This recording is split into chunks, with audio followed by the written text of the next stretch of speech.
ಶಿವಮೊಗ್ಗ ಜಿಲ್ಲೆಯ ಸಾಗರ ತಾಲೂಕಿನ ಬಿದರೂರಿನಲ್ಲಿರುವ ಭಗವಾನ್ ವರ್ಧಮಾನ ಸ್ವಾಮಿಯ ಪ್ರಾಚೀನ ಜೈನ ಬಸದಿಯು ಸ್ವಸ್ತಿ ಶ್ರೀ ಅಕಲಂಕ ಕೇಸರಿ ಭಟ್ಟಾಕಲಂಕ ಪಟ್ಟಾಚಾರ್ಯವರ್ಯ ಮಹಾಸ್ವಾಮೀಜಿ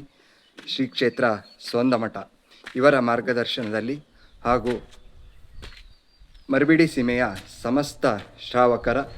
ಸಹಕಾರದೊಂದಿಗೆ ಸಂಪೂರ್ಣ ಶಿಲಾಮಯವಾಗಿ ಈಗಾಗಲೇ ನಿರ್ಮಾಣಗೊಂಡಿದ್ದು, ಈ ಬಸದಿಯ ಪಂಚಕಲ್ಯಾಣ ಮಹೋತ್ಸವವು ದಿನಾಂಕ 23/4/2026ರಿಂದ 29/4/2026ರವರೆಗೆ ಅದ್ಧೂರಿಯಾಗಿ ನಡೆಯಲಿದ್ದು, ಈ ಒಂದು ಪಂಚಕಲ್ಯಾಣ ಮಹೋತ್ಸವದಲ್ಲಿ ನಮ್ಮ ನಾಡಿನ ಸಮಸ್ತ ಶ್ರಾವಕ ಬಂಧುಗಳು ಹಾಗೂ ಧರ್ಮ ಬಂಧುಗಳು ಭಾಗವಹಿಸಿ ಪಂಚಕಲ್ಯಾಣ ಮಹೋತ್ಸವದ ಧರ್ಮ ಕಾರ್ಯದಲ್ಲಿ ಪಾಲ್ಗೊಳ್ಳಬೇಕಾಗಿ ಈ ಮೂಲಕ